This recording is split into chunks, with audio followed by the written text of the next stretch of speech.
नमस्कार दोस्तों, आपका स्वागत है आपके अपने चैनल स्टोरी स्पीक्स में। तुम इसे बंद नहीं कर सकते, तुम फंस चुके हो। ओह माफ करना, लगता है कुछ गड़बड़ हो गई है। चलिए कहानी शुरू करते हैं।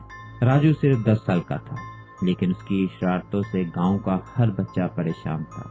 वह मजे के लिए झूठ बोलता और दूसरों को परेशान करना उसकी आदत बन गई थी। उसकी माँ बार बार उसे समझाती, राजू झूठ बोलना पाप है, दूसरों को सताने से भगवान नाराज होते हैं। कभी कभी तुम्हारी एक मजाकिया हरकत किसी को बहुत दर्द दे सकती है। लेकिन राजू माँ की बातों को हल्के में लेता है। अरे माँ, तुम हमेशा डराती रहती हो, कोई मुझे कुछ नहीं कर सकता। उसकी यही सोच उसके लिए मुसीबत बनने वाली थी। एक शाम जब गांव में मेला लगा हुआ था, राजू अपने दोस्तों से छिपकर पुराने बाजार की ओर निकल पड़ा। उसे नई चीजें खोजने का जुनून था। वह एक छोटी अंधेरी दुकान के कोने में एक अजीब सी गुड़िया उसकी नजर में आई। वह गुड़िया बेहद पुरानी और काली पोशाक में लिपटी थी, लेकिन उसकी आंखें किसी जीवित इंसान की तरह चमक रही थी।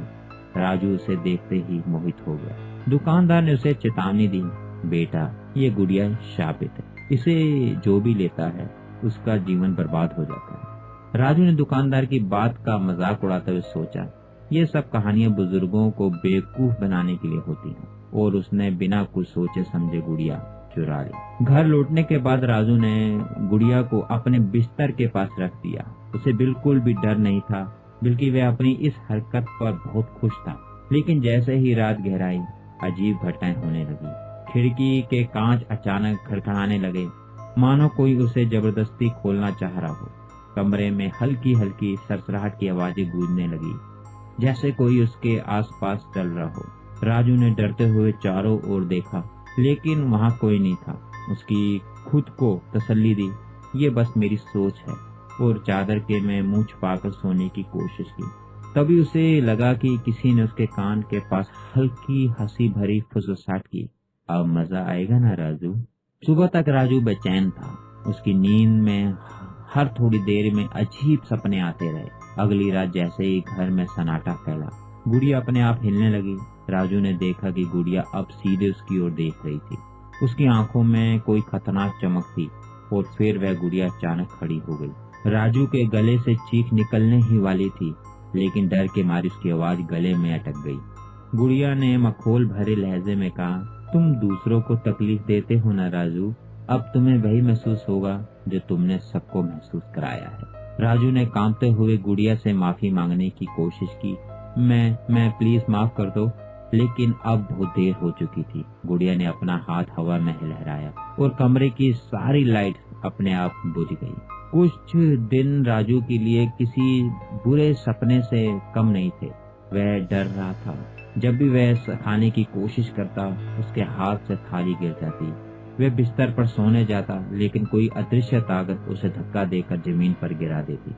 हर रात उसे लगता कि किसी ने उसकी गला पकड़ रखा है, और डरावनी आवाज में उसे धमकियां दी जा रही हैं, तुमको मजा आ रहा है ना राजू। अब उसे वही महसूस हो रहा था जो वह हमेशा दूसरों को महसूस करवा रहा था, डर, घबराहट और बेबसी। उसकी हालत इतनी खराब हो गई थी कि वह किसी से कुछ कहने की हिम्मत भी नहीं कर जुटा पा रहा था। 3 दिनों के बाद राजू की हिम्मत पूरी तरह टूट चुकी थी। वह घुटनों के बल बैठकर रोने लगा। आंसुओं से भरी आंखों से उसने गुड़िया से कहा, मुझे माफ कर दो, मैं अब किसी को भी परेशान नहीं करूंगा। मैं अब से हमेशा सच बोलूंगा और किसी को दुख ही नहीं करूंगा। बस मुझे इस सजा से छुटकारा दिला दो। राजू के सच्चे आंसू और उसकी गहरी पश्चाताप भरी आवाज सुनकर गुड़िया ने एक आखिरी बार उसकी ओर देखा और कहा, यह दुनिया उन लोगों के लिए नहीं है राजू, जो दूसरों के दुख से आनंद लेते हैं, लेकिन अगर तुम सच में सबक सीखा है तो ये अंधेरा तुम्हें छोड़ देगा। इतना कहते ही गुड़िया हवा से खुल गई और गायब हो गई, जैसे कि वह कभी थी ही नहीं। राजू अब एक बदला हुआ बच्चा था। उसने न केवल शरारतें छोड़ दी, बल्कि अब वह दूसरों की मदद करने लगा। गांव के बच्चे हैरान थे कि राजू जैसा शरारती लड़का अब इतना दयालु कैसे बन गया। हर बार जब वह किसी को मुस्कुराते देखता तो उसकी आत्मा में एक अजीब सा सुकून महसूस होता। ये घटना ने राजू को एक गहरा सबक सिखाया। दूसरों को तकलीफ देने से हमारे अंदर का इंसान मर जाता है। असल आनंद और खुशी तभी मिलती है जब हम दूसरों की मदद करें और सच्चाई के रास्ते पर चलें।